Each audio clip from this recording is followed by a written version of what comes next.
I was just told that it's about time to start this last section of this great festival. We're waiting for Greg. 我諗係啦，差唔多係時候咁開始啦。最後我諗呢一個紀錄劇場節嘅最後一個活動，最後一個環節就係一個圓桌，但係我睇唔到一個圓桌，不過都幾圓下㗎啦，都 OK 嘅我諗。我聽講話有現場翻譯嘅，咁既然係咁，我就用翻我自己嘅語言啦。就係咪而家都已經進行緊㗎啦個翻譯 ？The translation is going on. Is it? Good. Thank you.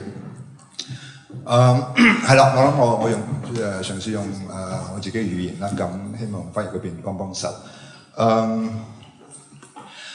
大會請我嚟，我都唔知點解大會請我嚟做呢一個呢個主持呢一個圓桌會議嘅主持，因為我自己本身喺呢個紀錄劇場呢方面咧，我接觸甚少，我冇乜研究。我唯一可以同呢樣嘢聯繫起嚟嘅咧，或者我講少少一個題外話。因為做主持除咗話叫你哋講嘢之外咧，咁我諗我自己先講少少嘢先啦，跟住我就唔使講噶啦，咁跟住就交晒俾你哋去講。OK， 我呢啲説話咧就將會有一張紙開始，張紙咧就係我啱嚟之前咧喺我 office 嗰度咧就印出嚟，就係一篇文章。呢篇文章咧就叫做《香港戲劇的水與土》。作者係我。其實我要講嘅唔係我要講嘅係呢篇文章咧係嚟自一本書，嗰本書咧就叫做《看變遷中的香港戲劇》。我諗我嘗試慢少少去講咧，我哋嘅翻譯唔使追得咁急，好嘛 ？OK， 看變遷中的香港戲劇。我要講嘅都唔係呢本書，我要講嘅係呢本書當年咧嘅出版咧就係藝術中心出版嘅。1995年，佢哋辦咗一個活動，香港藝術中心辦咗一個活動，叫做短劇戲流。咁因為呢一個活動咧，呢個 program 咧就出咗呢本書，咁邀請咗一啲人去寫啲嘢，咁其中一個就係我。我要講嘅都唔係藝術中心，我要講嘅係余國烈。當年余國烈咧就喺藝術中心，似乎仲未做呢個總幹事嘅。仲係做緊節目部嘅一個經理嘅啫。咁我要講嘅都唔係余國烈，我要講嘅係佢揾咗我。點解揾我咧？因為當年咧我喺新域劇團工作，1995年嘅時候我仲係喺新域劇團嗰度工作。我要講嘅都唔係新域劇團，我要講嘅係如果你揾我咧係要參加，我揾我哋去參加呢一個短劇戲流呢一個活動，因此咧，當年咧我就組織咗一個演出。而家呢個演出咧，就係我邀請咗我哋公開招募咗一班人。呢班人當年我哋都仲叫佢哋做所謂嘅新移民，呢個可能喺政治上唔係好正確，應該係新來港人士。講下佢哋嚟到香港嘅生活，面對一個新環境所經歷嘅一啲佢哋認為值得講嘅説話，咁就記錄咗佢。然之後我當時咧，我嘅工作咧就係將佢哋嘅呢一啲記錄咧，我係將佢編輯咗，成為一個演出嘅一個文本。有幾位嘅朋友參加咗，咁呢個文本咧由佢哋自己去演翻出嚟。就喺藝術中心嘅麥高利小劇場嗰度，所以呢個係我記憶中我唯一一個可能同呢一個紀錄劇場呢個節有關嘅一個我曾經嘗試過嘅一個都算係一個創作嘅一個個人嘅經歷。劇場又好，戲劇又好，嚟到今天真係可以話五花八門，形形色色嘅戲劇嘅形態、戲劇嘅格局、戲劇嘅性格、戲劇嘅樣式，我諗不斷咁出現，幾乎可能係每隔一段好短嘅日子就有一種新嘅形態出現。劇場或者係戲劇直到今天嚟講咧，我諗唔係純粹係一個消費嘅一個地方，一個樣品。劇場或者係戲劇已經係可以係其實唔係今天㗎，好早已經係佢仲有好多嘅社會嘅功能。呢一個劇場嘅意義，我諗就大家都清楚㗎啦。我唔需要再多講，就係話我哋做戲也好，做劇場也好，有乜嘢係最適合我哋自己嘅？我哋點解要做戲？我哋點解要做劇場？嗰樣嘢係為乜嘢嘢咧？如果唔係為咗發達嘅話，每個人都有佢自己嘅選擇。紀錄劇場可能係一個我哋嘅選擇。佢嘅意義係點樣嘅咧？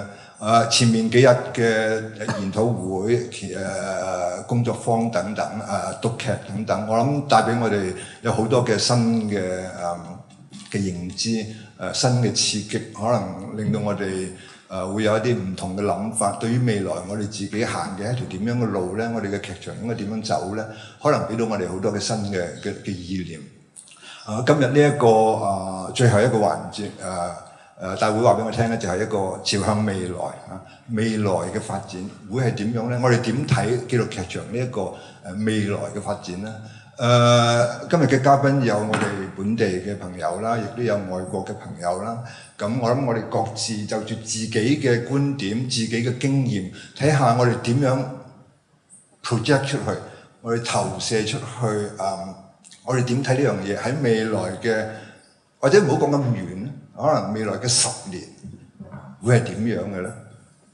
或者係我哋想點樣咧？我哋想做啲咩嘢咧？喺呢一方面，好嘛？我諗我呢個開場白咁就講住呢度先。咁然之後我諗我等大家自由咁樣去發表你哋嘅意見啦。除非你哋個個都好沉默嘅時候咧，我就會點名，好嘛？咁樣 OK，thank you very much and let's start。等我哋就開始啦。One。我想首先講嘅，但係其實我唔想我講嘅，我想點名問阿 Robin 嘅。In fact, I pick up this because I want to hear what Robin says. In fact, is because last time, in this June, in May and June we went to Berlin and London to research on documentary theatre or verbatim theatre. And but when we were in London, we as Sim and we had difficulty in finding a play that can be categorized into being a documentary theatre or verbatim theatre. And the closest one we can find is a play by National Theatre, My Country. Is it? Yes. And it was played in Warwick during the time when we were in London. But I remember when I was studying there in 2007 and 2008, a verbatim theatre is a big thing. Is a big thing there, and you can see a verbatim theatre play once every week or every month. And so I was really a bit surprised when I tried research on looking for a play, a verbatim play to watch in London. So I did heard during my research in London, meeting artists there. I did hear that they said now verbatim theatre is a bit going outdated. So I just want to ask: is it the case? And Robin, in your perspective, is it the case? And what do you think it will be carried on in the future in the UK perspective? I think the answer to this, and I think what I hope Nick's work will have done, is that it has. In 1956, there was a play called Look Back in Anger at the Royal Court, which at a stroke sort of destroyed the drawing room comedy and everybody coming in through French windows at the back of the theatre and saying, "Hello, darling, I'm home, how are you?" And it was all middle class and lovely, and people gave each other bunches of flowers and talked in a terribly nice way about the world. And Osborne put on a play in which the working class were represented. Not everybody spoke with a RADA accent, and it moved theatre on very fast, so that Wesker and Pinter and Arden and Bond suddenly took over at the forefront of British theatre. And I think what the work did at the Tricycle and the work that Max Stafford Clark has done with Verbatim Theatre and others is that it's moved theatre on another step. But of course, something else has happened in the meantime. When Look Back in Anger was put on in 1956, there was still a certain amount of integrity in politics in our country. And there was still such a thing as a vocational politician. And we've talked quite a lot privately this weekend amongst ourselves about how politics is no longer a calling, a vocation, and has become more of a profession, like being a lawyer or even a dentist. And that has had a profound effect on politics. And also, nowadays, the way that politicians and big business work is in a triumvirate of politics, the media. Murdoch has come up a huge amount in our private discussions this weekend, the influence that Robert Murdoch has. Big business, politicians, and the media, and they all need each other to keep their little world going, their not little world, their huge world going. So, and what has happened to politics is that it's become such a clever game, and people are so spun and so clever at wheeler-dealing their way out of difficult situations, however much we batter away at them, that effective opposition in politics has really ceased to happen in the House of Commons or whichever parliament we happen to be involved with. And it seems to me that artists, filmmakers, playwrights, novelists have taken up the challenge. And Nick is absolutely right to point out how pivotal the Iraq War was in this process. Because when 2 million people marched through the streets of London and were completely and totally ignored, and even more interestingly, in order to stop it being on the front page of all the papers the next day, somebody somewhere dreamt up a scandal about a famous television presenter, a paedophile story about a television presenter, which of course, for the tabloid press, meant that they could wipe the war march off the front page and splatter headlines about this, who 6 months later was found to be entirely and completely innocent and had no case to answer at all. When that sort of thing is going on in high places, it does seem that the theatre has a really big responsibility in being a sort of formal opposition, and also, really importantly, which we all want to do, is ask the awkward questions that nobody else is asking. And documentary theatre and verbatim theatre will thrive as long as duplicity goes on in high places. And it keeps alive a flame of what we'd like to call truth. I mean, it may not be the truth, but at least it has a nobility about it, this idea that there's this scintilla, this spark in the darkness that is being kept alive by people who want to have a conscience about whether we conduct ourselves and whether we can call ourselves truly civilized when pretty terrible things are going on in high places. And I think that, I mean, there was a survey recently in Britain. There are more new plays being done than old plays in Britain at the moment, and this is throughout the British Isles, Scotland, North, everywhere. Regional theatre and London theatres are doing more new work than old work, which in itself is encouraging. But a lot of that work is still engendering an anger about Iraq. It was a real turning point for artists of all sorts that, okay, I see. The democratic process is sort of, if it's decided somewhere in some high place that this will happen, it's going to happen. It doesn't matter how many of you protest about this or make a noise about it, it's going to happen. And the fact that Tony Blair later said, if I had known now what, if I knew now what I should have known then, it wouldn't, and we all go, but we all knew. If you ask the people who have intelligence and insight and are interested in politics, we can tell you what's going to happen. So how come he didn't know what was going to happen? Which makes it even, well, of course he did know what was going to happen. But as Nick said this morning, a man who tripped over his own fame, his desire to go down in history. But it does seem to me that the legacy of Iraq and the legacy of collusion in high places to get a will which is not democratic and not founded on the culture of a people will keep documentary theatre and verbatim theatre going into the foreseeable future. Thank you, Robert. 胡偉輝，你點啊？你點睇佢對俾呢個回應？你又我哋原本係講 documentary 㗎嘛，你又講咗 verbatim 啊？咁佢對於你呢個問題，你點睇啊？你自己？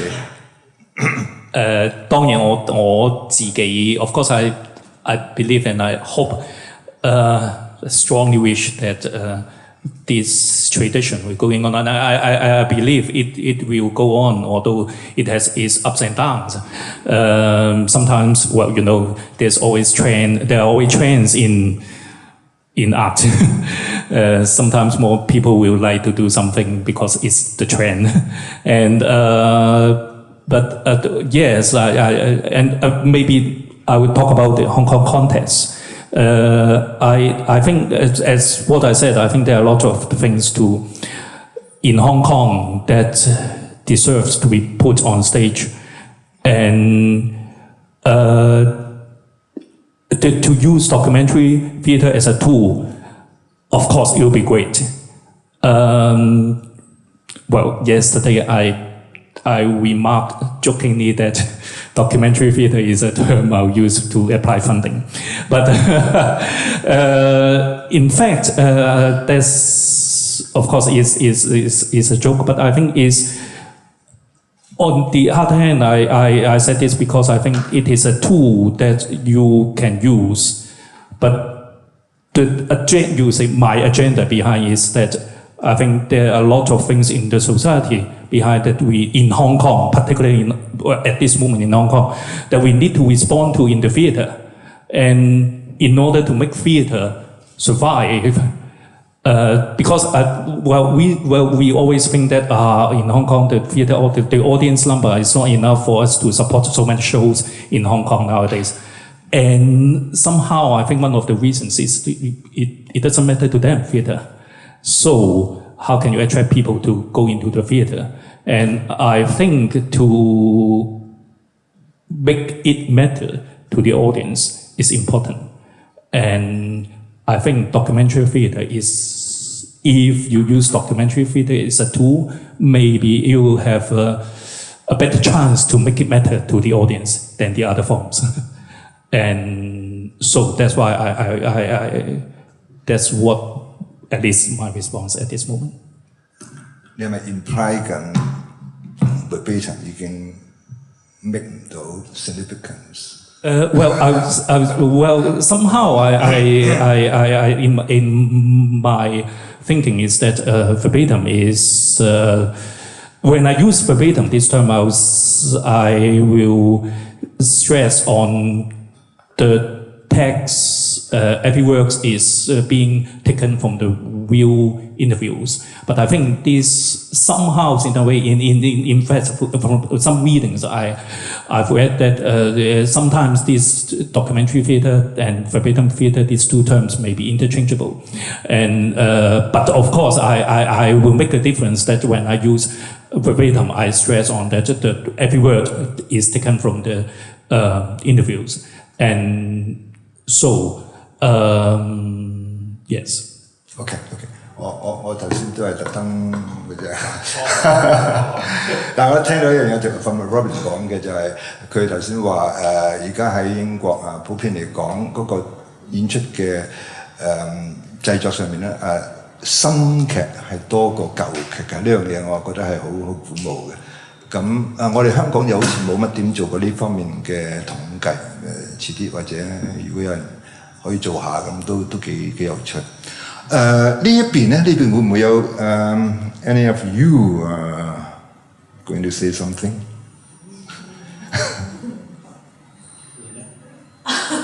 我記得前日我問 Carrie， 即係話我話唔聽到廣東話。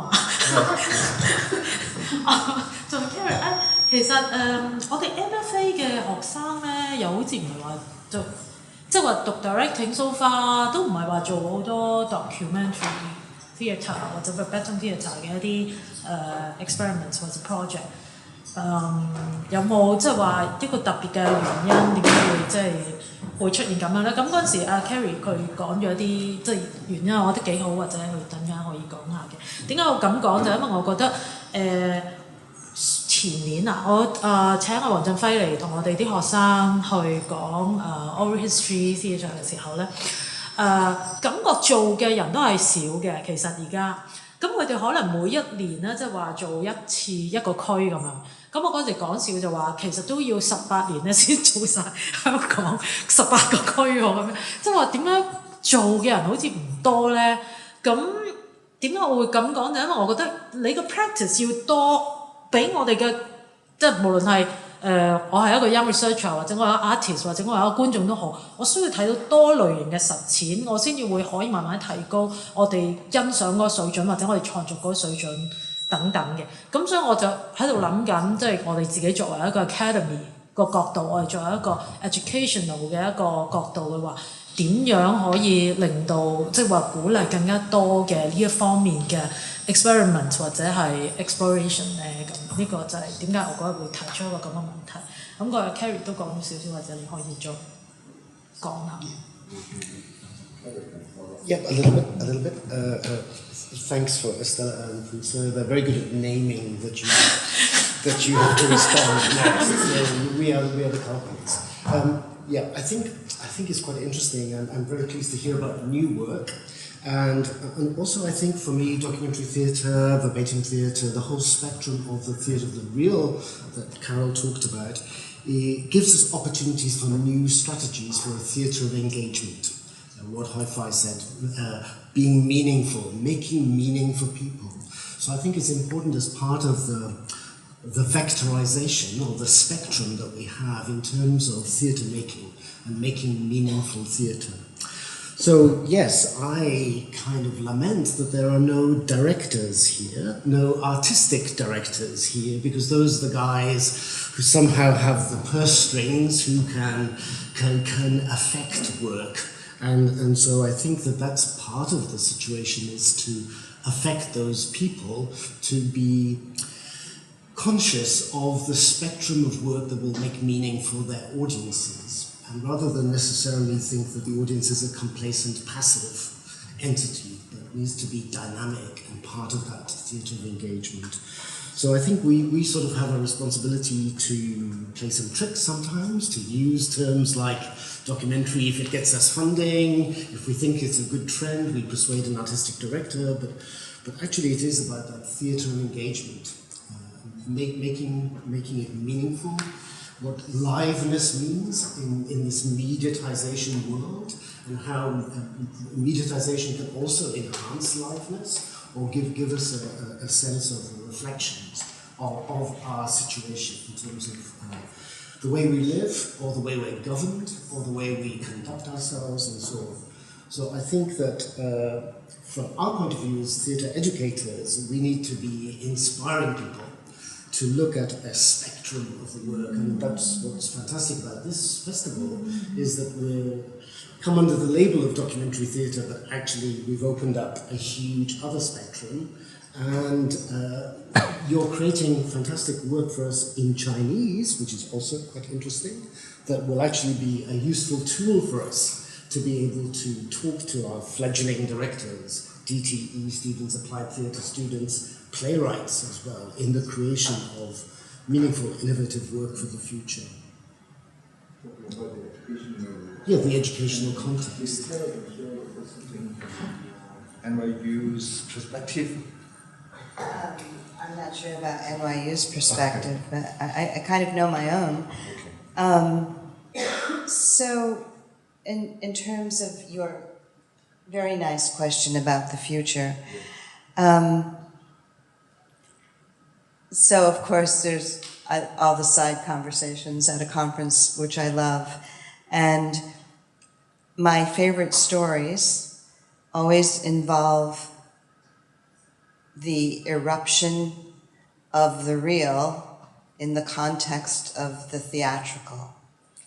So Greg told me a story about an infamous character in the Laramie Project whose name is Doc, who's like this, pastoral clochard, which is like a French word for the guy on the street who has a great amount of wisdom. So Doc is like this American average guy who knows a whole lot in the play.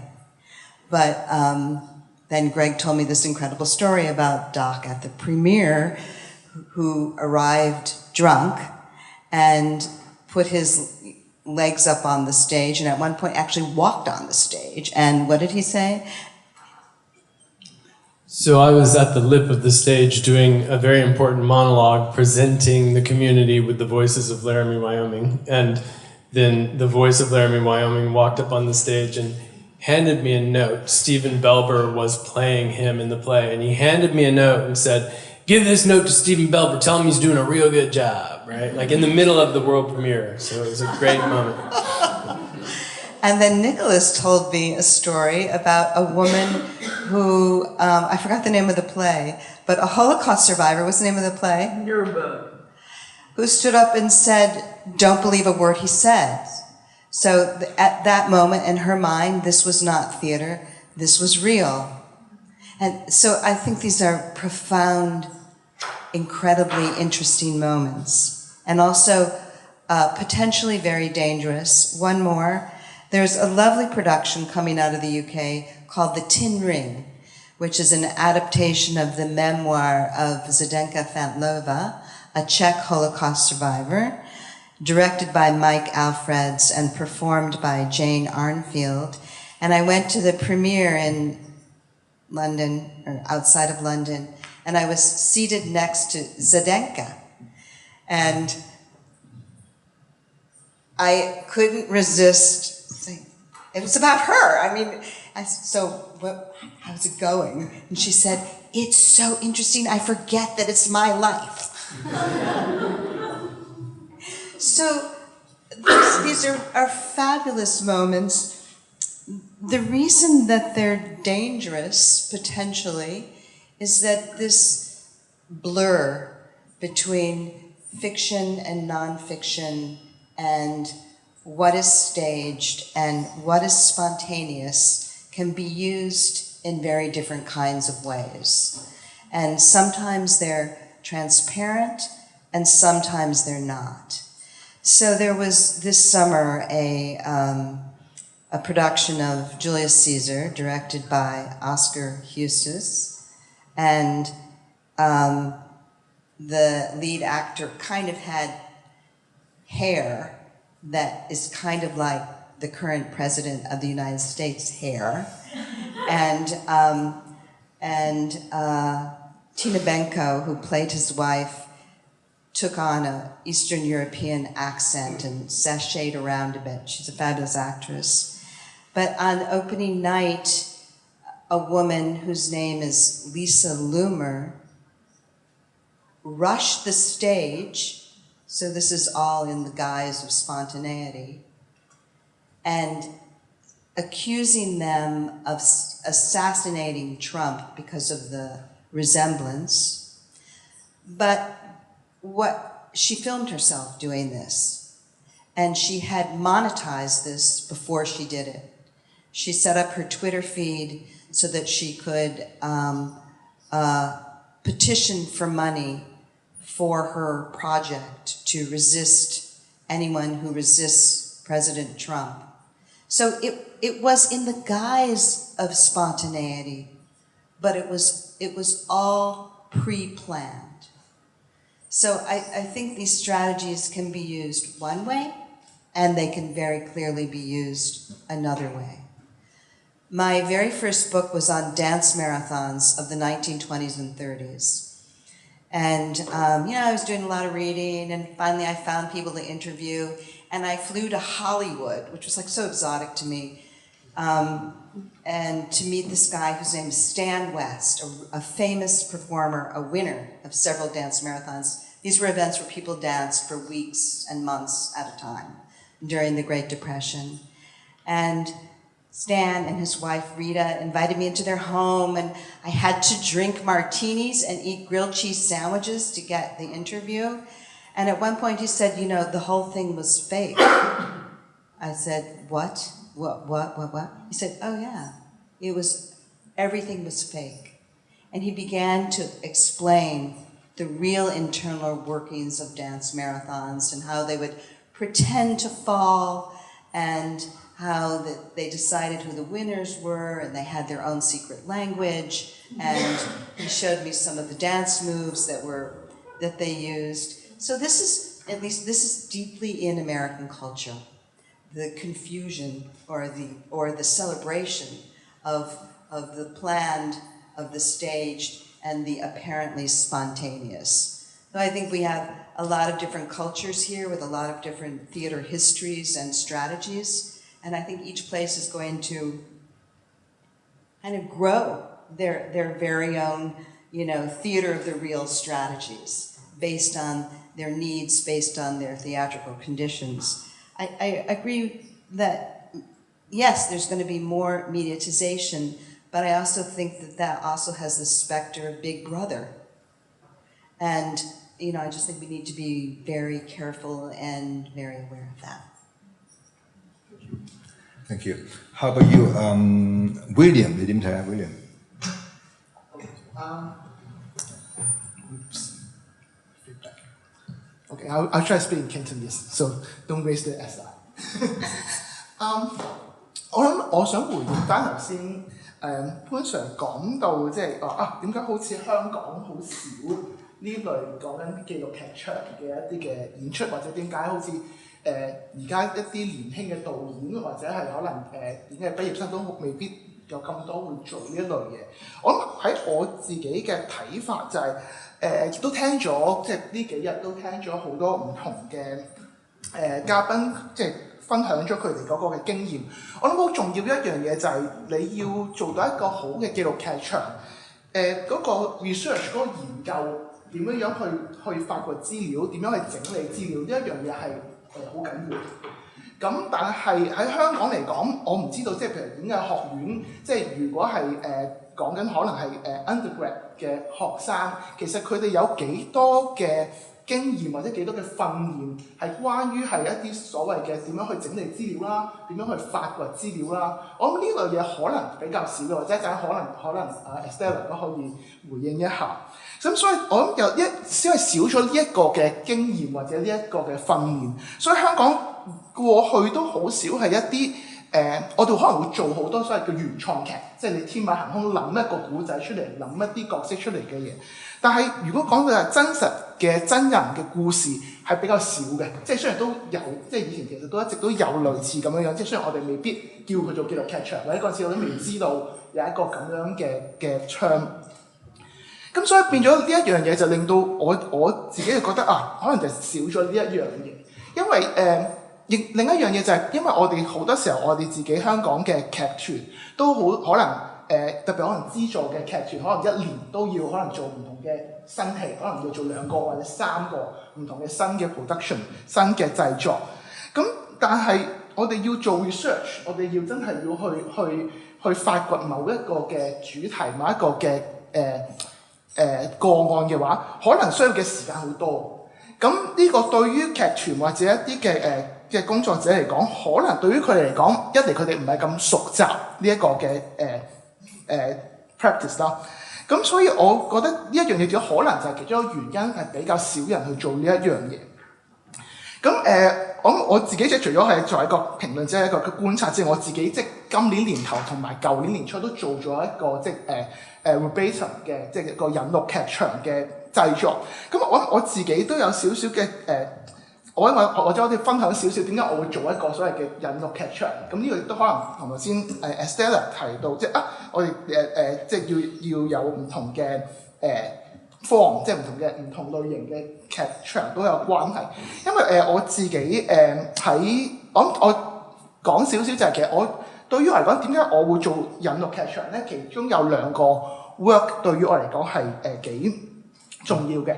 一個就係英國DVX 嘅舞團啦，咁佢哋係最近嘅幾個 production 其實都係一個 verbatim， 但係佢哋一個 physical theatre 一個形體劇場嘅一個團體啦，佢哋做咗一啲引錄劇場。咁我覺得我當時第一個感覺就係我哋認識嘅紀錄劇場或者引錄劇場，通常都真係我哋會坐定定去講嘢嘅。而好少係一啲係真係用形體嗰度去做，咁嗰個第一個俾咗一個 inspiration 我。第二個就係喺一個比較少啲人會知道嘅，就係喺一個Slovenia 喺斯洛文尼亞嘅一個演出，係一個 verbatim 一個 headphone verbatim， 即係個戴耳筒嘅引錄劇場，即係演員係聽住個説話，然之後就喺個 mic stand 前面就照將佢聽到嘅説話重複出嚟，咁但係個導演就利用咗呢個咁樣嘅形式，就譬如佢唔同嘅角色喺個 mic stand 前面去講佢嘅故事，然之後去組織咗一個 narrative 去表達咗一個關於難民嘅被趕走嘅故事。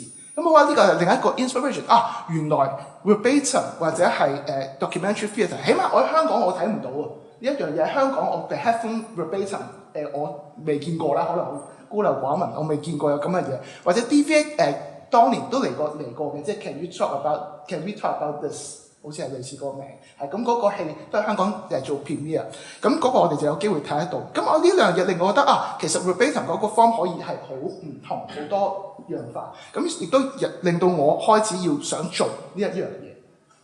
咁當然做嘅時候就即係我需要做唔同 research， 咁亦都另一個困難，亦都可能係香港嘅戲劇工作者嘅一個諗法嘅。譬如我自己做嗰兩個 production 都有同一啲本身係freelance 嘅演員，即係佢係全職做表演嘅。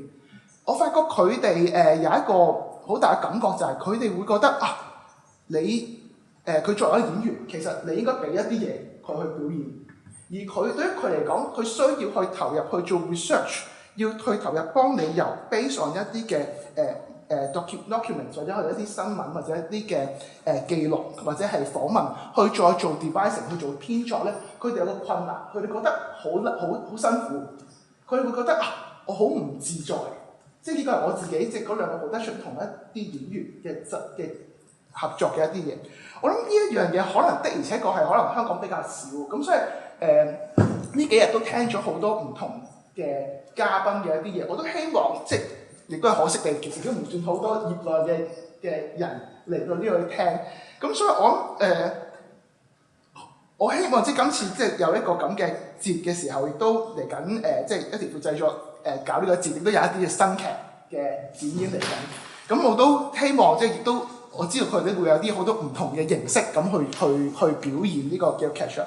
咁我相信即係頭先胡偉輝講可能都呢個年代，可能英國就已經過咗佢最高潮嗰個年代。咁但係我諗嚟緊香港，亦都因為可能搞咗個節，或者希望即係有聽過呢幾日嘅嘉賓分享嘅個案，或者佢哋嘅製作，咁都希望可能將來香港即係都會多一啲類似唔同嘅 variation 唔同類型嘅紀錄劇場嘅創作咯。咁我講象角先。講少少。頭先我聽到你有一個講法咧，就係話我哋而家本地嘅創作比較多係嗰啲天馬行空式嘅創作，譬如呢一類紀錄劇場啊等等呢，需要做好多 research 嘅一啲project 咧，就比較唔係咁多啦。我聽到有少少你嘅暗示住嗰啲咁嘅天馬行空嘅嘢，好易嘅啫。OK， 你一陣間可以再回應下。我唔知翻譯點翻天馬行空啊 ，Sky horse walking in the space。OK，一陣間我哋或者討論一下，其實傳統嗰啲所謂創作劇同呢一類咁樣嘅呢個 research base 嘅一啲project， 有冇一啲抗衡嘅地方？係咪有抗衡嘅咧？即係互相即係你好啲，你有冇咁好，或者係邊樣嘢好啲咧？係咪咁去睇咧？一陣間或者可以大家再討論一下。不如我請呢個阿 Greg 再回應一下先，或者你from your view what do you think? I have no idea which is superior. But I will say, I think one of the things about documentary theater that might have been being referred to in that particular answer is that there are certain requirements and structures that are very time-consuming and sometimes quite expensive. Like when you do interviews, you have to transcribe the interviews. And I transcribed a lot of the interviews for my work, and it takes forever, you know, and so that takes time, it takes money, it takes work. And so I do think in one way the kind of traditional model of theater making where a playwright might sit in a room for a while and write an imaginative work, and then the play actually is brought to a team of collaborators, and it's kind of used as a sort of blueprint where we apply all the elements of the stage to this blueprint to make a work that we share with the audience. It has a certain manageability to it, and also a lot of institutions are set up to support exactly that kind of work. So I do think that that is one of the challenges maybe for Hong Kong in terms of making documentary theater or theater of the real, which is a term I really love. But I did want to just say something about being here in Hong Kong in light of this, because I don't know nearly enough about Hong Kong to speak about Hong Kong, but I will say that just in the little touch I've had with the city and with the world here, that the cultural and historical and linguistic and political streams that all join in this city, like that confluence of streams of human activity is such a perfect lens for viewing the kind of global situation now that I think, I won't say what it should be, but I think there are really wonderful opportunities here for documentary theater because of the nature of the city that you live in and of the area that you live in. And I just want to stress that, I feel that this has been such an incredible conference, and I've learned so much from people that I've admired for a while. And, I think you can take all of that and you can use all of that. But I also think that there is this kind of westward gaze that's happening here at the conference, and I think that that's nice and that we do have a lot of experience to share. But I also feel like Hong Kong is rich in performance tradition. It's also rich in its own way of making work. And that, like, what I've heard from almost every speaker at some point as they talk about their work is that they either through some external provocation or something internal, they made a decision to do this work, and then they did the work, right? And so I think there are, yes, a lot of different ways of going about it, and there are different techniques and practices that we can engage, and I think that we have a lot of knowledge to share in that sense.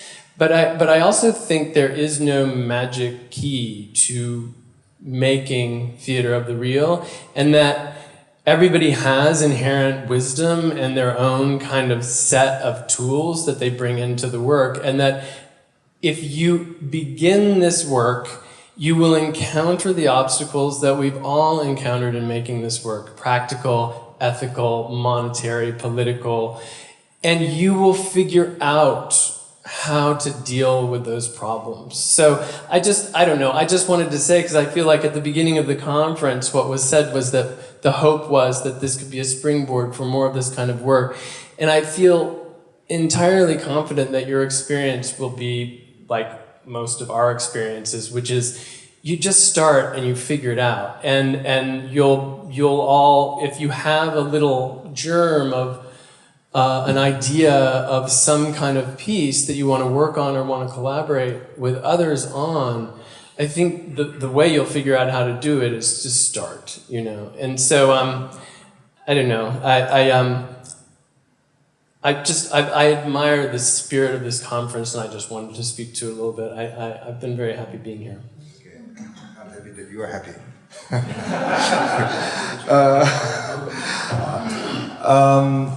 我總結佢咧4個字嘅啫，各施各法啊。各施各法應該點樣翻譯嘅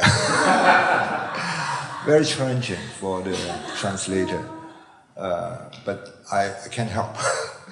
好啦，黃振輝講講你又點睇係有咩可以同你分享啊？係大家好。雖然我喺紀錄劇場方面應該係毫無知識嘅。咁但係我聽咗一啲好好嘅嘉賓、好專業嘅嘉賓所講之後，我感覺到我哋係好似係向住應該叫做同一個方向去努力嘅。其中同一個方向就係做劇場嘅，唔單止淨係做一個表演咁簡單，我哋希望可以啟動到觀眾，希望觀眾都可以唔單止淨係有所反思，仲係會觸動到觀眾。當觸動到觀眾，觀眾行出劇院出邊之後，佢會喺佢生活上邊作出一啲改變。理論上應該係好嘅改變。例如好似頭先我諗緊潘 Sir 所講話，戲劇應該係要有社會功能。咁我記得上年 Estella 邀請我翻嚟演藝學院同啲同學去傾偈嘅時候，有一位同學佢今日都在座Alan， 佢問我一個好好嘅問題，佢問我。我做咗差唔多10年嘅 oral history drama， 你除咗繼續呈現故事，揾到一個 main theme 喺裏邊，俾觀眾有所觸動、有所反思之外，你嘅下一步係點樣呢？我真係有細心諗。當然我唔係淨係靠我自己諗，我仲要係打開眼睛，生活喺我嘅周遭嘅環境，香港嘅社會裏邊。咁喺大半年前，香港有一個新聞係我好觸動嘅，就係有一位年青嘅女子20多歲，佢肯捐佢個肝啊，係嘛？我唔記得捐佢個肝俾一個陌生嘅人。器官捐贈喺香港唔太普遍，因為我哋係中國嘅傳統社會，死咗要保留全屍。咁呢一個女仔好觸動到我。我好覺得all history drama 我都係用真人真事，就好似紀錄劇場咁樣。我好希望即係可以做一啲口述歷史劇。口述歷史劇唔一定係 elderly people， 係可以我做過年青人嘅講佢哋嘅童年嘅回憶啊，睇過卡通片啊，卡通片唱嘅歌啊，揾翻佢哋嗰個兒時嗰份童真嘅。咁我覺得如果再做口述歷史劇，可能做唔同年齡嘅層面，譬如做一啲器官捐贈嘅人，如果我能夠揾到佢哋又肯願意現身説法，嗱佢哋可能唔願意做戲嘅，但係佢哋可能肯 narrate 就已經好好。我揾一啲演員或者揾一啲受助者，如果佢哋又肯喺舞台上面演出嘅話，因為舞台唔單止係一個好好講故事嘅地方，亦都係一個更加好好聽故事同埋感染乜嘢叫做生命嘅地方嚟㗎。咁所以我好希望即係如果解答到 Alan 呢位同學嘅話，下一步就係譬如我同一啲機構，譬如器官捐贈機構，我同佢哋去合作，去用一啲真人真事，希望啲觀眾行出門口嘅時候好踴躍去填器官捐贈卡咧。我覺得咁先至係喺劇場裏邊可以發揮到一啲好老土嗰句人生嘅真善美咯。咁樣我覺得係好應該去行，或者我覺得同紀錄劇場揾出嘅真相啊，我哋生活緊嘅地方究竟而家黑白是非咁紊亂啊，尤其是而家嘅香港，真係唔識分乜嘢叫做黑同埋白。我好記得藍絲帶、黃絲帶前年呢個雨傘運動嘅時候，我喺人群當中嘅時候，喺維園嗰個地方咧。我好記得有一位老師嚟嘅，佢話我係乜乜乜中學嘅老師，佢喊住咁樣講話，我真係唔識教我啲學生，我真係唔識話俾佢聽乜嘢叫做啱，乜嘢叫做錯，因為連我自己都唔識得分啊！而家社會上面無論係政客、係新聞嘅報導，或者甚至乎行出嚟嘅市民，都唔知道佢哋係咪有咩企圖、有咩目的、有乜政治立場嘅。我再點教我啲學生去分析、去聽、去睇呢？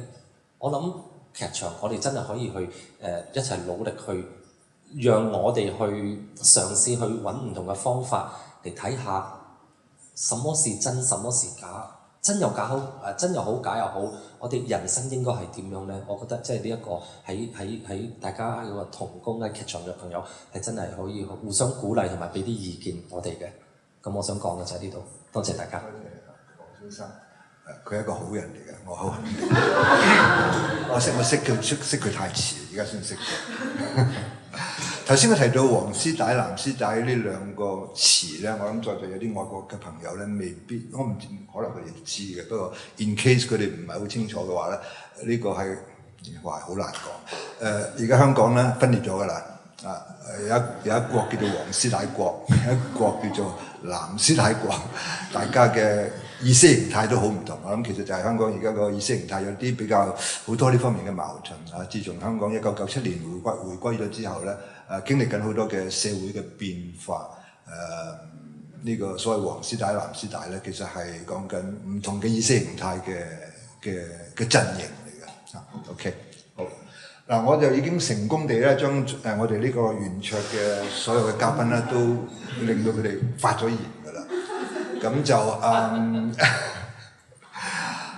依家係你哋發言或者係發問嘅時候，但係我行先，我要搶呢個第一個嘅發言，因為我都係觀眾嚟嘅啫。其實我好想問下Crossinger，did I pronounce your name right? Mr.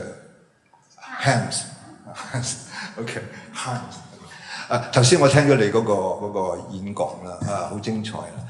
我想問一樣嘢啦，譬如話頭先，其實我都係同阿 William 講笑嘅啫。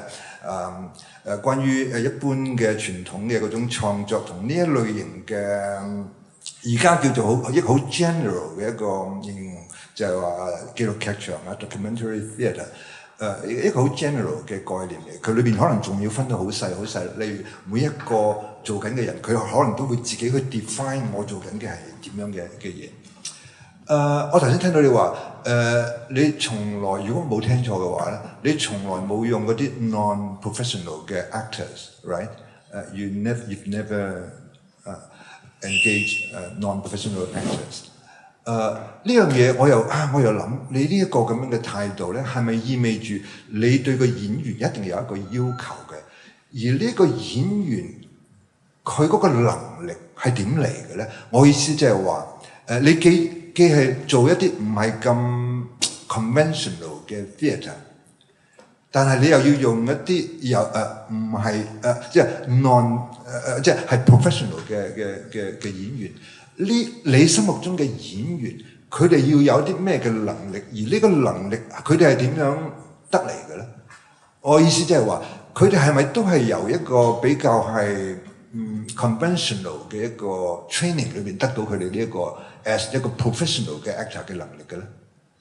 其實呢樣嘢咧，就同頭先我特登去 challenge 佢嗰樣嘢有啲關係嘅，即係話喺創作上嚟講，譬如話以你particularly 你嘅呢一種嘅docu theatre， 佢同傳統嘅戲劇個關係係點樣嘅咧？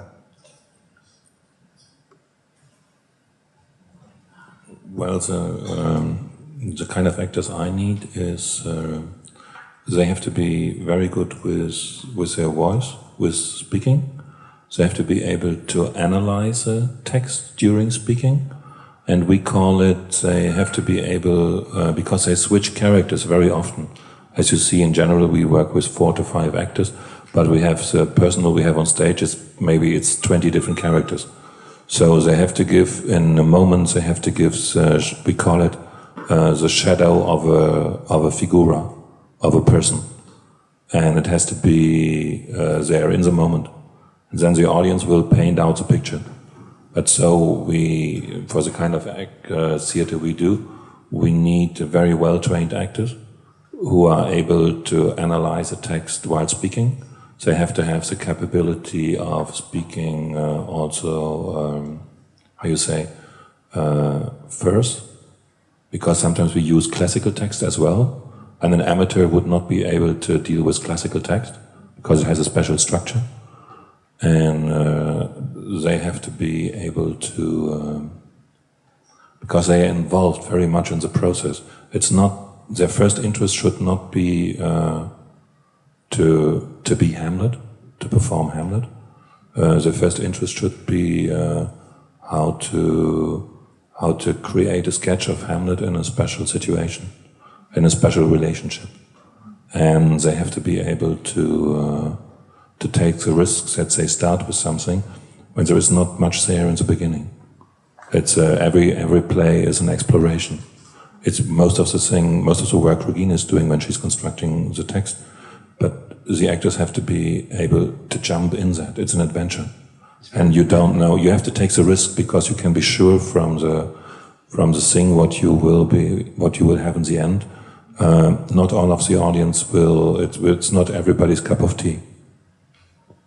我聽出嚟佢要求嘅演員係相當之高，唔係佢嘅演員嘅能力係相當之好 demanding 嚇，即係飛人嚟嘅，先至即係要識飛啊！我意思係飛人先至可以做到嘅。OK，thank you for your sharing. Thank you. Well, as you know, everybody who falls has wings. Everybody who falls has wings.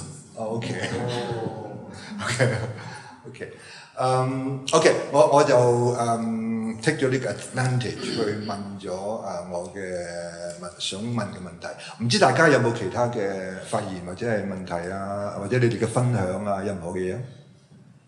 最後，I'm sorry, maybe from the middle first, and then go up to you. 中間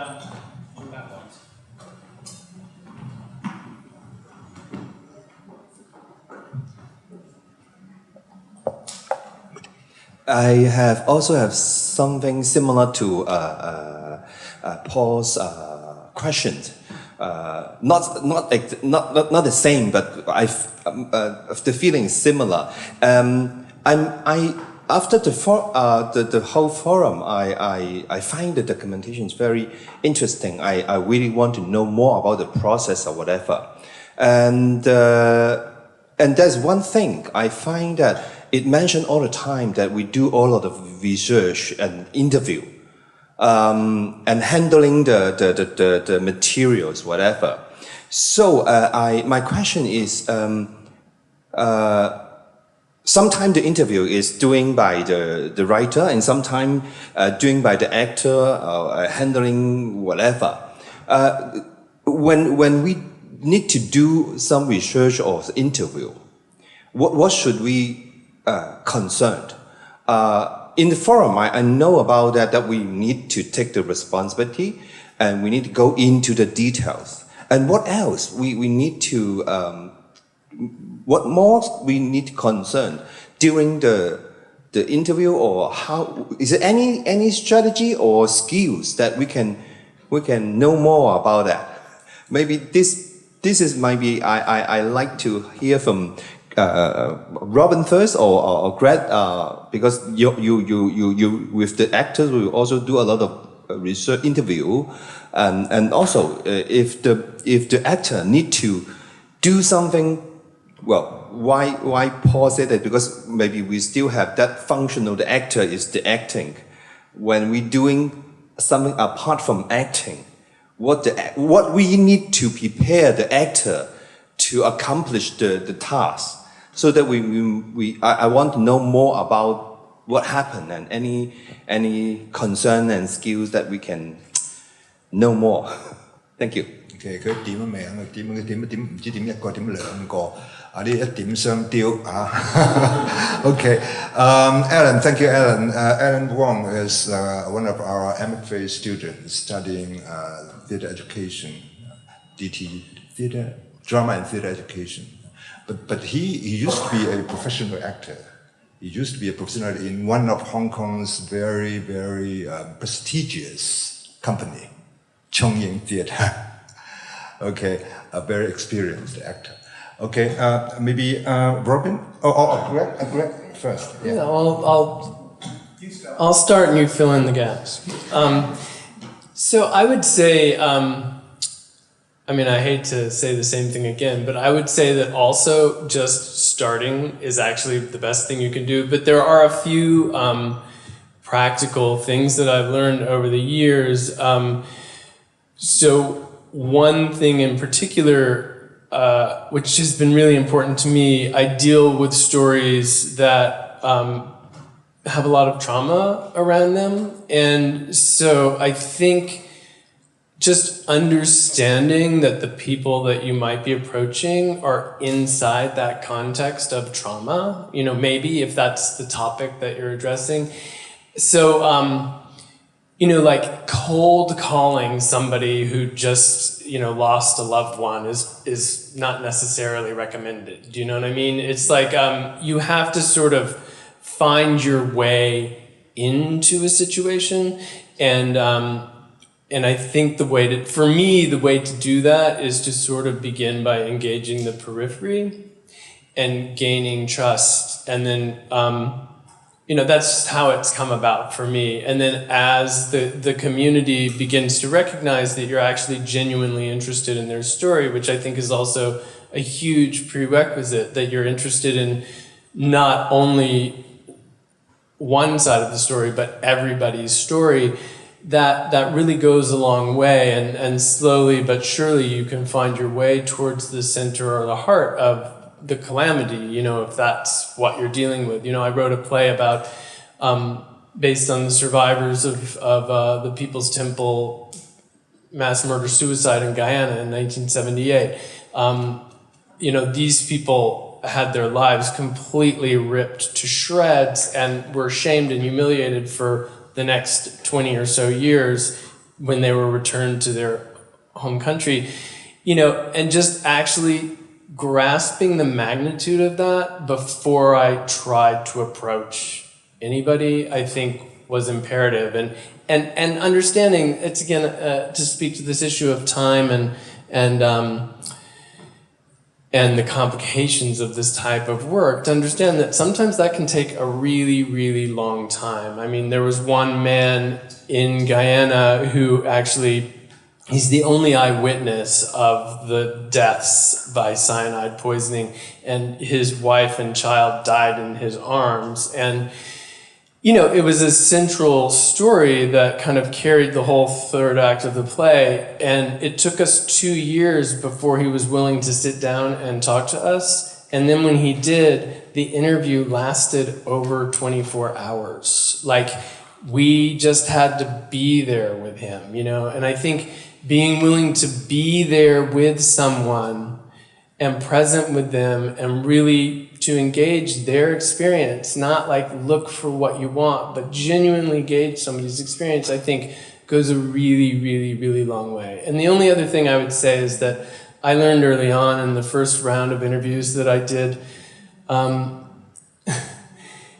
know it seems really obvious, but listening is really a big deal. And one of the things that there's a particular kind of trick that I learned is that I think, you know, most of us who are drawn to this work are pretty nice people or want to, like, we care about others.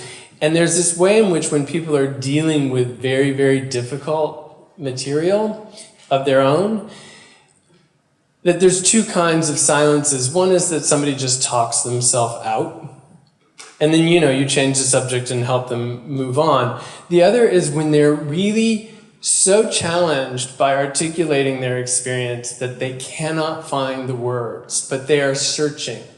And in that situation, after a long period of time goes by, there might be the inclination to help them out, you know, just to make them feel less uncomfortable. And that is also a place where I think if you have the willingness and the nerve to actually listen and be present with that kind of vibrant moment in that person's life, like incredible stuff begins to come after that silence. So those are just a few little practical suggestions, but there's probably zillions more. Well, I agree with all of that. And one of the syndromes of modern life is people don't listen. They pretend to listen. You meet a social situation, somebody says, you know, how's retirement treating you, Jeffrey? And then you walk away without hearing the answer. You know, there's a sort of non-listening that goes on in so many places. And for many people, it's very serious. And there was a woman who worked for Save the Children in Africa that I met. And these women in this village said, yes, we sort of need water, and we need medical supplies, and we need food, but most of all, we want someone to listen to our story. That is what matters most to us in the whole world. Please, will somebody listen to our story? And one of the reasons that the Brexit vote happened in Britain is that many, many people in Britain felt marginalised. They had things that had gone wrong with their life, their expectations hadn't been met, but nobody was listening to their story. So when there was a chance for them to register a negative vote, a vote against the government, they did it because they felt marginalised. And one of the reasons that they feel marginalised is that nobody listens to them. So the listening is absolutely vital in this work. And that leads me to also to say that you always have to approach these matters with an open mind. You don't set the agenda. The person you've gone to interview sets the agenda. You don't go in there saying, I want you to say this, because I've decided already what this play is going to be about. You haven't decided. The people you go and interview will decide what the play is and what they want to say and what they don't want to say. And so don't set an agenda. Let them set the agenda. Win their trust, as Greg says, that's absolutely important. Because what you want from the people you go to interview is something that you can't read in the paper, you haven't seen on the television, and you haven't heard on the radio. They have something idiosyncratic, private, which is entirely theirs, which nobody knows about. That's the voice. And if it's somebody well-known, if you're interviewing, it's the private side of their life. You've heard their public side. It's been all over the papers. You've seen it on the telly. What you want is the private side of them, what they think in their quiet moments, when they turn the light off at night and go to sleep, what's running through their mind then. That's what you want to try and find out in an interview. And I was talking about this at the tea break. Interviews tend to split into 3 sections, 1, 2, and 3, and the first one is sort of domestic. Hello, how are you? Have you come far? Can I get you some coffee? These biscuits, yes, they're homemade actually. They're almond and vanilla. They're quite nice. Marjorie made them last night because she knew you were coming. And yes, the garden is looking nice. They're the real wild daffodils, you know. And, as Norman Tebbit said to me one day, he said, yes, we have pheasants in the garden. They're asylum seekers. He said, I belong to a shoot down the road. If I see them down the road, I blast them to pieces. But in the garden, I allow them because they're asylum seekers. So, and then you have the second, which is the formal part of the interview, which is rather like this, when you sit down and you listen to this person who has some wisdom to expound to you or tell you their life story. And then the third bit will be the sort of trivia of leaving and, oh, here's a pot of rhubarb chutney that my niece made. Would you like to take one back to London with you? Thank you very much, my friend. And I have found over the years that an enormous amount of my material comes from 1 and 3 and relatively little, surprisingly, from section 2.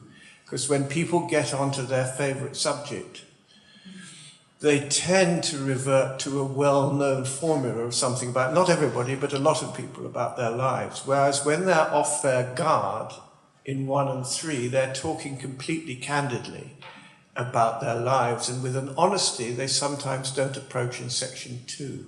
So your ear must be tuned always for those things they say when they're in their humanly complex rather than they're sort of sitting on their high horse mode. That's important because you are dealing in human complexity in the theatre. We're not dealing with just reporting. We're trying to widen the spectrum of human knowledge so that we're on a Hegelian upward spiral rather than starting from naught every time. And that understanding of the complexity of human nature is what we get through the revelation of personal detail. And just to finish, that's why when I wrote the Arab-Israeli cookbook, I asked everybody I met in Israel and Palestine to cook me a dish. Because then they started talking to me on that level, on the level of personal experience. So anything political that came out came through an absolutely personal account of what it meant to their lives, not something they'd read in the paper and not something they were re-delivering that they'd heard on the television, but something that pertained absolutely to them, because it's their life you're interested in. Thank you. Okay, thank you. And then the gentleman in the last row, are you Nicholas? Nick. No.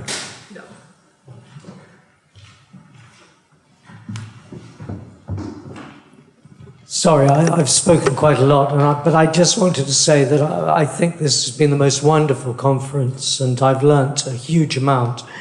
And I'd like to talk about Hong Kong in a second and make an observation, but I'd like to just follow on something Greg said and something Robin said. Greg is completely right about listening. When I interviewed the 7 mothers, all of whom had lost their children to Iraq, I knew it would be very difficult. But Gillian Slovo, who was meant to be doing it with me and had to go off in the afternoon and left me to do it, whispered into my ear, said, "Do not, as they break down, say sorry or you sympathize. Just keep quiet." And it was the best advice anyone could ever give me. Those women all broke down into tears. They sobbed, and I didn't put my hand round them. I let them sob until they pulled themselves together and then went on with their story. At the end of the interview, I did obviously put my hand round them, but it just meant they really could tell their story, which Robin also made the point about. And Robin's thing about 1 and 3, it's quite interesting. Never, ever turn the tape recorder off until you've left. Because it's as the coats are being put on and you're opening the front door that someone says something so unexpected. So don't turn it off when you think the interview's finished. It hasn't finished until you've left the house. Now, I'd like to come to Hong Kong for a minute. William was very pessimistic and said there was no training in Hong Kong for verbatim, and how did we do training? And Greg was wonderfully optimistic and said, get out there and do it. Now, I am of the Greg school. Get out there and do it. I also don't think you need to worry about transcription. In the next year or 2, there will be something invented that you'll just play it and it'll transcribe. We have Apple Dictate, we have iPhones, all these things happen, and you're further ahead technologically than we are here. You're much further ahead in Hong Kong. You'll get there before we do. And so I think it's rather interesting. At film school, you would expect students to go out with cameras, edit and make a film, a short film on their own. At drama schools here, and students who are studying theatre, just go out, find a subject. Mr. Wong found a subject, a brilliant subject, about liver transplants. That's a brilliant idea. Just go out and do it. And then find some actors, find some friends, try it out, and you'll have something on your hands. Last night, I went to watch Angus's rehearsals of a play about people who'd come to Hong Kong in the 60s and 70s, and it was compelling and extraordinary and wonderful. He had 3.5 months rehearsal. We have to do it in 3 weeks. And, but I don't think the actors got paid for every day here, but it was a most extraordinary thing. So you've been a brilliant chairman, Mr. Poon. You said, when everyone laughed, you said, I don't know how this was translated. it was translated, "We will find our own way." You will. Just find your own way, get and do it. You're terrific people, and you will find your own way. You don't need us to help you. You're there. Thank you. Thank you very much.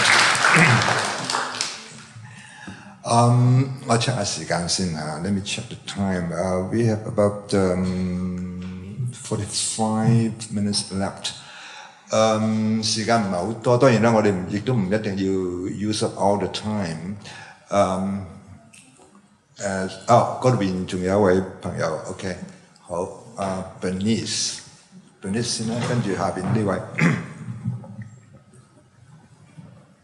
Thank you very much, and I'm not follow next, but it's just a coincidence that I'm not sure whether this question is a pessimistic one or an optimistic one. I'm always thinking about I'm not trying to put all this documentary theatre or verbatim theatre in a context of political theatre, because I don't think it's necessary to put it in this context, but in a way that we listen all these cases and the form of all these guests brought to us for these 2 days, and I think we can't escape or ignore the political essence of all this theatre behind. And of course, because this is the true story from the people in our society, and behind all these stories, and I can really think about the mechanism working behind all these people, about what the situation that they are encountering. And of course, this is something really political. And the question of mine is, especially when we are encountering this crucial situation in Hong Kong after 20 years of handover. And of course, the way that we are encountering our future, especially on the freedom and also the openness of our society, will it affect the development of Hong Kong's, maybe the development of the documentary theatre in Hong Kong? And what my question to the guests is, do you think the openness of a society or the degree of freedom will affect the theatre? There's something maybe a little bit our anxiety, or from a point of view of a critics, there's something that really affected us. And I, of course, know there's a lot of meaningful stories in Hong Kong is still happening, of course. But we have a lot of problems behind, of course. I mean the mechanism and things like that. And yes, that's my question. You want anybody in particular to answer you? No particular. If anyone would like to respond to ease some of my anxiety here. 似乎佢哋都有人講嘢啊，咁得啦。潘 Sir 你想講，梗係潘 Sir 講啦。OK， 我講兩句先。我諗我真係唔知。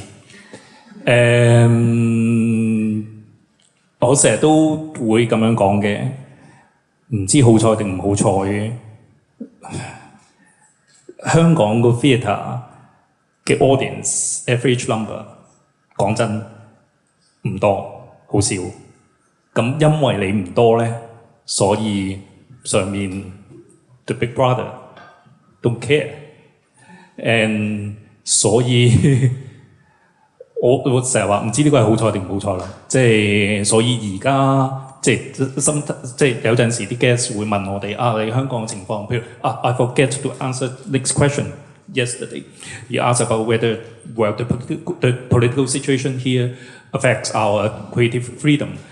I would say that's what I was saying. That right now the Hong Kong the average audience is the number of the average number of audience in Hong Kong is still small. So they think I don't know what this they refer to, okay? They think that, they just don't care. Because a few years ago, there was an incident that there was a theatre company in Hong Kong. It's called 六四舞台, June 4th theatre company. So from the name, you know, what it's about, and they want to do something. At first, they want to do something about all the plays in the beginning are always about the June 4th movement, the Tiananmen Square movement. So there was a case that their first play was done without any censorship, and it was done. But then afterwards, they want to rerun the play. Some of the people in the company got some phone calls. It's not an explicit call to tell you not to do the play, but they just told you that, have you ever thought about doing this play will affect your career? And some people got scared. And then the theater company told this to the newspapers, and it got big coverage. And then afterwards, these companies still go on. These companies still make plays. And I heard from one of the friends and who was also a theater people and involved in a bit of politics, and they told me, after that incident, that day, that Big Brother thought it's better not to do with theater, because if they do anything explicit, it will get into the newspaper and it will get, and more people will know about it. So better not do it. Just let you do it on stage. Then there will be not so many people knowing this. So that I don't know. I really don't know. Of course, I hope that we can still enjoy this kind of freedom in theater. And I think people in Hong Kong theater, they are trying all our best to deal with the situation, to respond to the society somehow, as long as we still have this freedom. So I just don't know. I think it needs some people like Poon Sir, who is more experienced in this area, to shed us some light. And also, I just want to refer to Poon Sir's first speech about why he was invited to be the moderator. I think part of the reason is because Poon Sir is, in the coming school year, Poon Sir is going to be the acting dean of the School of Drama, and he's got great responsibility in training our future talents. So this section is about future. So it's about looking forward. So that's why we invite Poon Sir, and I'm very grateful for Poon Sir to agree to be our moderator. 我真係想走。where we are？ 去到邊啊？而家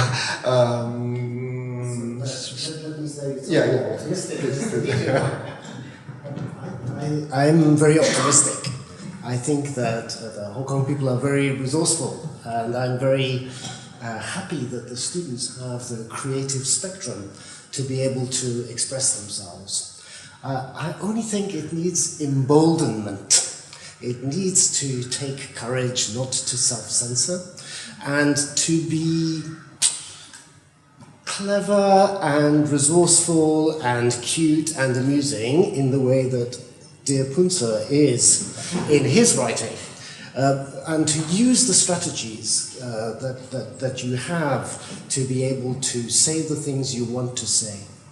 And I think that I'm very encouraged by, maybe your actors were not of the generation, of the current generation of students whose awareness of devising, of physical devising and so on, is part of their resourcefulness. And as Nicholas said, the technological savoir-faire of current students, their kind of ability, as Carol was talking about her students, to know the media, to have a kind of history which is beyond, certainly beyond my imagining and my resourcefulness, is also something that can be galvanized quite strongly. And I think too that what's kind of exciting for me in this situation is the power of trilinguality. Or at least a diglossic kind of energy. And being a Welsh person, I'm very comfortable in this world. And I think that this is a huge and great power. And as we are more comfortable with the use of Putonghua in certain situations and Cantonese in other situations and English, there is a great power in this kind of linguistic force as well as the physical force. So I'm not leaving, but I'm taking a different role, and my advice to Kunze, if he needed advice, but he doesn't need any advice, is to take the courage to maybe commission some documentary work. I noticed that Robin went to Lambda to create a piece of work there with the students to really just to open up the spectrum of their possibilities. I think I mentioned yesterday that one of the most significant things for me was why we need to give space to future theatre makers to be able to do this thing. And that's why the Academy is a very important place, because sometimes we can be underneath the radar. So that in our black box production of Order by Acti, it was entirely underneath the radar, and we were able to do those kind of explorations which may embolden the students in the future to be able to use that resourcefulness of practice to be able to say what they want to do. I'm not denying that there isn't quite a strong big brotherness, but I think that there is a resourcefulness as well in order to how to say these things. And sometimes in a situation of political pressure and conformity and crisis, there are ways in which it can be more powerful to tell some stories. So my future is optimistic because I just had a little taste of the last 7, almost 8 years of new generations of students and some great teachers along the way. And as long as we can open up, I think the spectrum, the possibilities, then I think it could be quite powerful. But then I'm entirely optimistic. I'm on the optimist side here. Okay, optimistic carry. Optimistic carry. OK， 好，仲有冇其他嘅？頭先嗰度邊有位朋友舉咗手。係我用廣東話啦，咁好多謝大家即係2日以嚟嘅分享啦，都即係得到好多嘅啟發嘅。咁尤其睇到大家咧對於戲劇點樣樣咧去有發揮佢嘅社會功能，而做咗一個嘅即係改變社會嘅嗰個影響力咧係好睇到大家個熱誠係好大嘅。咁亦都大家係用咗好多時間去討論其實你係即係點樣樣尋找個真相啊，花好多嘅氣力去做資料搜集啊，做訪問啊，唔同種類嘅document 都係去用到啦。咁我想再了解多少少咧，就係嗰個嘅empowerment 咧，係你哋會點樣樣去睇呢一樣嘢，或者係會唔會有一啲 evaluation 係去做嘅咧？譬如話我哋可能會同啲即係有啲受訪者邀請翻佢翻嚟去睇個作品啦，亦都有機會係同啲觀眾去傾談啦，甚至乎可能有啲會唔會係問卷調查啦？咁而即係因為有陣時咧係我睇緊就係我哋好想做到一啲嘅社會影響力嘅時候咧，我哋點樣樣去話俾人哋聽咧？嗰個影響力係喺度嘅。咁呢個係第一啦。咁第二咧就係話我哋其實做咗好多唔同嘅製作之後咧，嗰個製作咧其實可能因為喺香港嗰啲演期係好短，用咗好長時間，可能大半年甚至超過1年嘅時間去做搜集同排演，到出嚟嗰個演期好短，以至於佢嘅影響力咧係可能有限嘅。咁即係我睇到譬如話好似同志少年虐殺事件咧，你係10年之後就再做訪問，令到嗰件事咧可能唔係淨係一個演出啦，佢會唔會係已經係一個 campaign， 佢繼續持續發揮佢嘅影響力，令到更加多人去了解呢件事，同埋重新去思考嗰件事對於成個社會會嗰個反思係啲乜嘢。又正如一條褲咁，佢做完呢個1967之後，就再做一個11騷動，而家再重現1967。我睇到嗰種係大家希望嗰樣嘢嗰個唔係淨係一個資料搜集同製作，而係佢係更加闊嘅，係更加大咁樣想做到一個影響力嘅。咁而喺呢個當中，即係令到嗰個製作可以發揮更多功能，而唔係純粹係雲咁多個製作一啲，即係只係做一個記錄咧。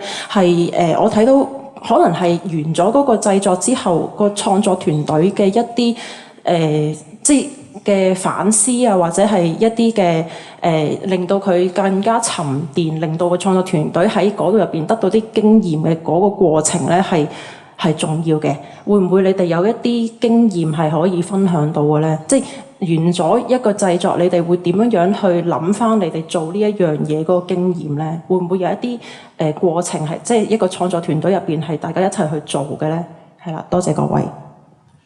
你似乎問兩個問題，第一個問題我唔係好聽得明嘅，你話問關於 empowering，即係點樣去睇嗰個作品佢嘅影響力，即係咪用一啲唔同種類嘅 evaluation 嘅方法去得到，即係可能係 qualitative 或者 quantitative 得到一啲資料，令到我哋可以做到一個實淨啲嘅一啲資料。即係調查翻嗰個效果，係啦，知道嗰個效果喺邊度，係啦。OK。咁第二個問題似乎都係差唔多一樣嘢，不過就問緊呢個有啲團隊或者係個別嘅創作人佢哋嘅經驗，即係點樣可以件事做得都係咯，個效果係咪達標嗰樣嘢係嘛？即係點樣令到即係嗰個製作團隊佢自己都可以沉澱而喺入邊得到啲經驗係啦。好啦，睇下有冇人可以回應到。Any of us can? If not, then we don't have to. 我回應第一 part 係你頭先講嘅至少課嗰啲，你頭先可能譬如問到課我嘅經驗咧，我每次做一個創作咧都一定會請翻佢啲 interviewees， 即係我去訪問過嘅，無論係即係 whatever reason 啦，即係我訪問過嘅人，我一定會請佢哋睇嘅。咁甚至 rehearsal 嘅階段，我已經可能都會叫佢哋睇。咁呢個第一樣嘢啦。咁你話對 audience 嘅 impact， 咁我哋冇咁嘅 resources 去做啲好大型嘅 impact 啦，只可以做一般劇團所做嘅 questionnaires 啊嗰啲嘢。咁當然咁一定會有人覺得唔 buy， 一定會有人覺得 buy 㗎啦。呢個世界對個演出咁，如果所謂 buy 或者唔 buy。其中一樣嘢係可能佢個 buy 嗰樣嘢係佢可能會覺得我演出俾到一啲影響，佢俾到一啲譬如上次我其中一個印象係上次我之前做嗰個演出係訪問關於啲 journalist 嘅一個演出叫時代記錄者，我哋訪問咗，我 focus 上一 group of journalists， 我哋想問佢哋點樣睇香港，佢哋點樣睇傳媒呢個行業。咁譬如收到其中一個問卷，有一啲其中有好幾張問卷咧，係一啲而家讀緊新聞系嘅學生嚟咗睇。咁然之後佢睇完個演出嘅時候，佢覺得佢話曾經讀書嘅時候都有 lost 咗。即係你想進到去入大學有陣時，你真係會揀咗個系，但係唔知點解揀，因為讀咗2年之後，咁佢入咗跟住佢覺得佢失去咗信心，咁但係睇完個演出，佢覺得再俾翻力量佢，咁我覺得呢啲對我嚟講 as an artist 已經係啲好 powerful 或者令我 keep on going 嘅一樣好緊要嘅嘢啦。係。OK， 仲有冇其他？頭先呢位觀眾問得好好喎，我都好想知道，唔知外國會唔會咁樣咧？我哋香港係咪都應該或者可以嘗試花咁嘅人力資源去受訪者？我哋通常都只係有 questionnaire 啦，一次性嘅啫嘛。咁如果之後佢哋肯填低一啲個人嘅資料，我哋往後可能紀錄劇場可能因應住一個主題，或者我口述歷史劇因應住一個主題之後，可能喺1年、2年、3年之後，再有機會可以同佢再做一啲溝通啦，未必一定係話訪問啊或者 questionnaire 嘅嘢嘅。咁好使到即係咪？等你知道，咦，原來我哋做咗一個演出嘅之後嘅往後嘅1年、2年、3年、4年、5年之後，咦，究竟會唔會對佢哋嘅行為啦、意識形態上邊會唔會有啲咩轉變、改變，或者係會唔會等佢自己都諗下，係咪因為咦睇咗一個我咁樣嘅演出而令佢可能萌芽咗喺佢個腦或者喺個心裏邊咧？可能我哋香港可能或者可以咁做，但唔知道其實會唔會外國都有嘅咧？即係我哋外國嘅即係紀錄劇場嘅朋友，或者唔知道有冇嘅咧？唔知有㗎 ，yes。Yes, I like the expression "a seed has been sown."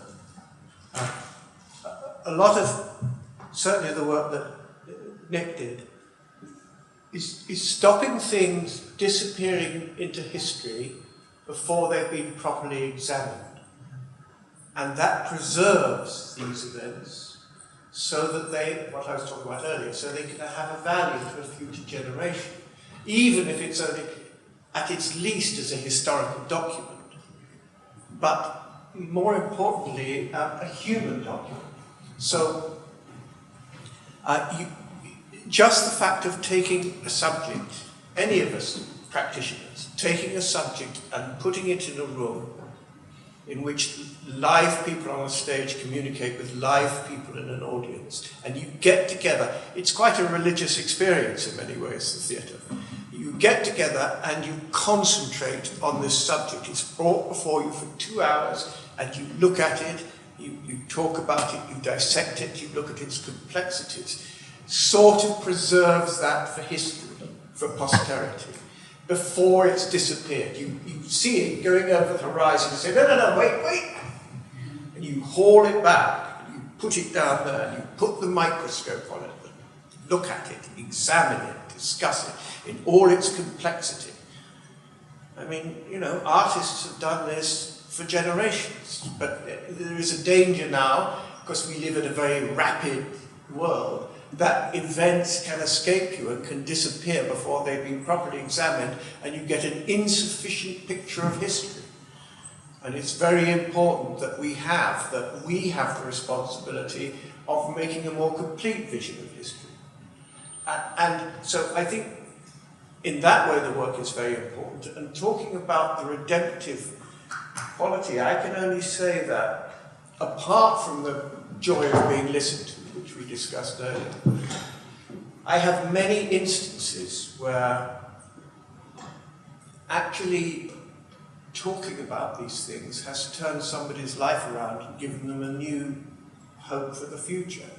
And the woman I talked about this morning, who told me her life story and started to drink, actually, having watched the play and been part of the play, in her bedroom she set up a little studio, a sound studio for heroin addicts, who then performed music and had it put on Bradford Radio, the local radio station.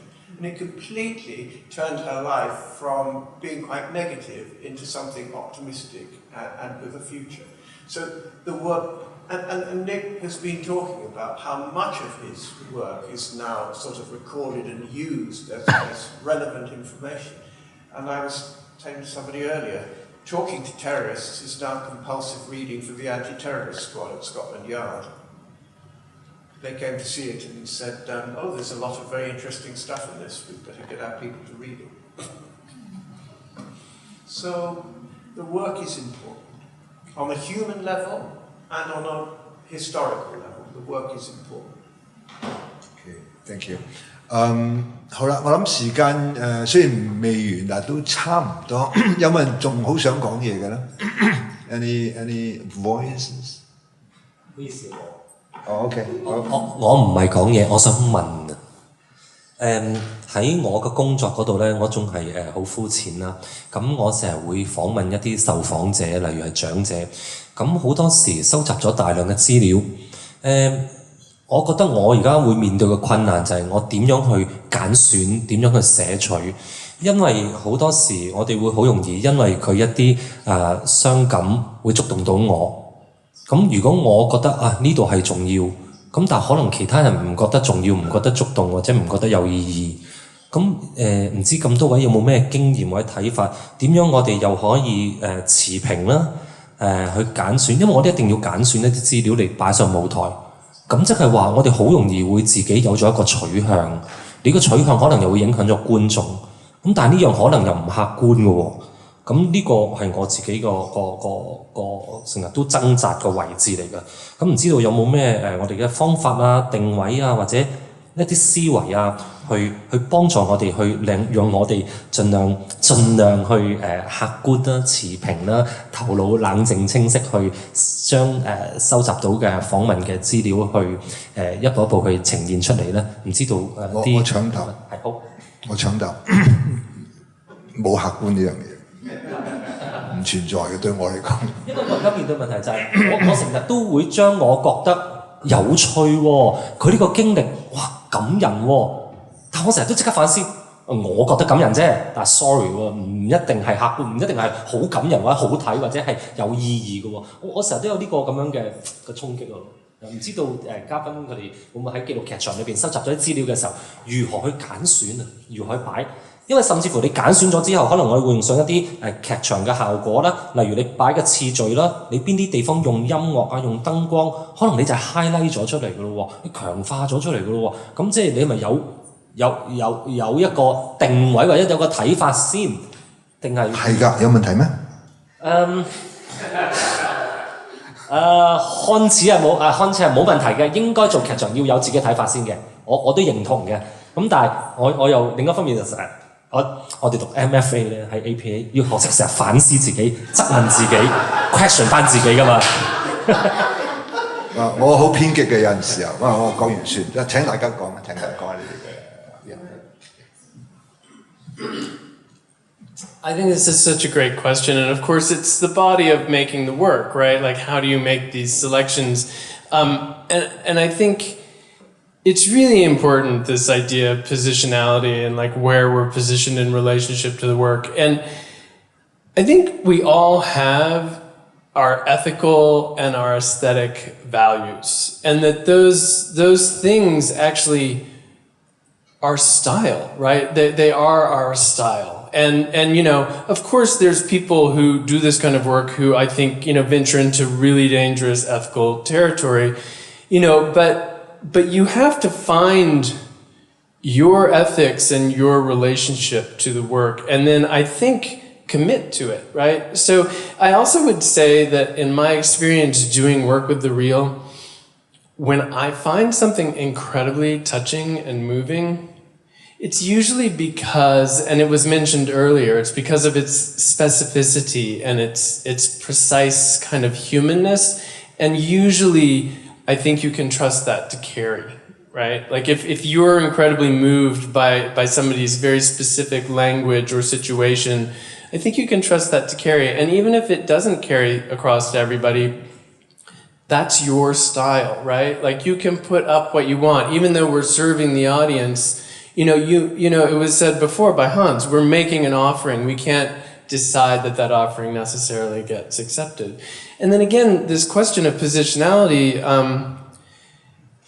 that how you relate to that is also a personal stylistic choice. I mean, I feel like everybody here during this conference has a slightly different and nuanced relationship to their position in relationship to the work. You know, I personally am always really nervous about this idea of truth, you know, truth, like that I'm representing the truth of a particular story really freaks me out. And so I always, not because I'm interested in my own experience as a playwright, but I always position myself in my plays to deal with that. And I always get questioned by my interlocutors because I'm particularly preoccupied with this issue. Other people don't do that, and I think their work also feels equally real and right and compelling. So I think it's just a matter of finding your style and then trusting it. That's my... Thank you. 15 minutes, thank you. Sorry. You are an artist. Remember. You are an artist. You are an artist. As a writer, you are an artist. And so, how come that if Beethoven writes a violin concerto, you can hear it twice in the same week? Because it's played by two different violinists, it's an entirely different experience. Because that material, they're exactly the same notes on the page, but they are completely different experiences because they've come through an artist whose combination of heart and mind has done something with those notes because he or she is an artist. And that's what you are. So that material is coming through you, a creative person. So your creativity, your artistic creativity, makes it quite different to anybody else around this table who would have the same material. 總之我一定堅信係冇客觀嘅創作藝術講客觀就行埋一邊啦，真係。我有時我好偏激，唔好意思。OK， 好，我諗時間真係差唔多，除非大家 OK 好，我諗未必係最後一位啦，可能係中間。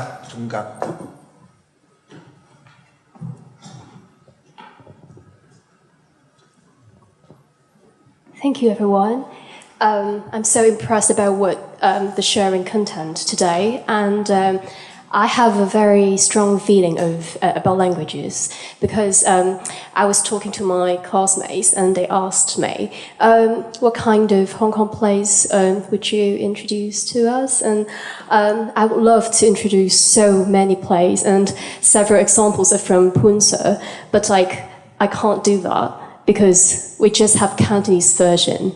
And when we have to introduce an English version to bring that to a broader site, or more people can understand that, we have the difficulty to do that. So my question is, would you like to put a stage of the translation of your material as a further stage of your devising, if you would like to do that in the process?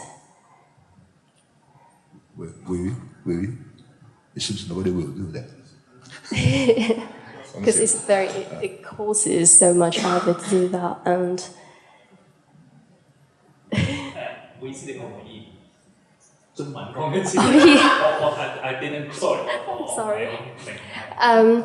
如果想去將我哋本地嘅材料帶到去出邊嘅話，你會唔會去考慮將你嘅資源，或者你嘅材料去翻譯去英文？譬如話你嘅 interviews， 又或者你嘅即係你前期搜集到嘅資料，將佢翻譯成英文咁樣樣，又或者你將你成個劇本變成英文咁樣樣。然之後擺上網嘛？你話係咪？你冇講到呢個。即係純粹係即係可以方便其他人帶出去俾一啲唔識中文嘅，因為我覺得呢一樣嘢係好值得去做嘅，因為如果人哋想去了解香港嘅時候，如果係藉住香港嘅 documentary theatre 或者 verbatim theatre 去了解香港嘅話，其實係一件好值得嘅事。但係就我哋而家存在緊呢一個困難嘅話，你哋會唔會去考慮呢一樣嘢呢？因為知道人力物力係需要好多嘅，即係要有翻譯，都要有翻譯嘅人同埋本身嘅團隊去溝通，去一齊試究竟要點樣翻譯。呢個唔係妹嚟嘅，頭先你見我再問個問題就係啦，咁但係好多謝你，因為你踢咗我落去，好緊要嗰樣嘢，作為最後嘅一個宣傳，係因為咧1967呢個戲首先將會重演啦，咁10月嘅時候將會重演啦，咁重演嘅時候我哋今次會做英文嘅 subtitles 同埋中文嘅 subtitles 啦，咁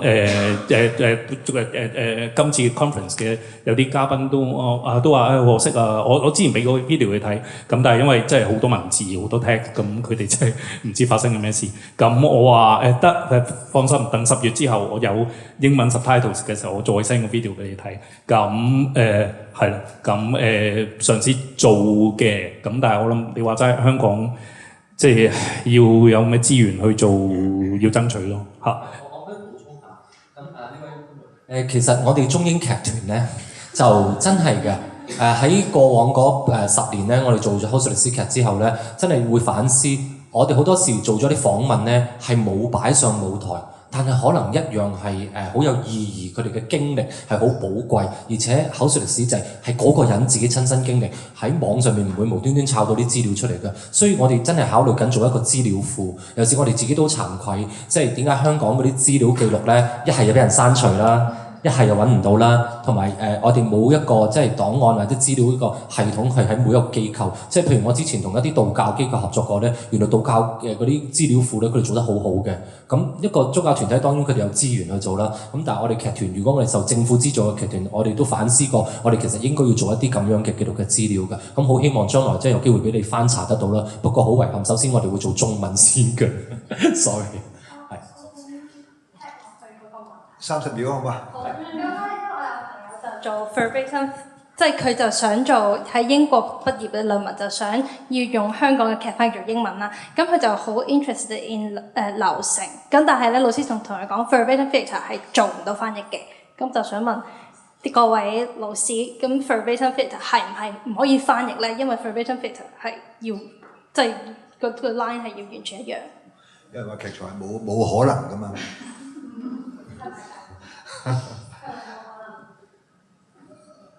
我聽講係咁，劇場冇嘢係冇可能嘅，係咪啊？我聽講係咁。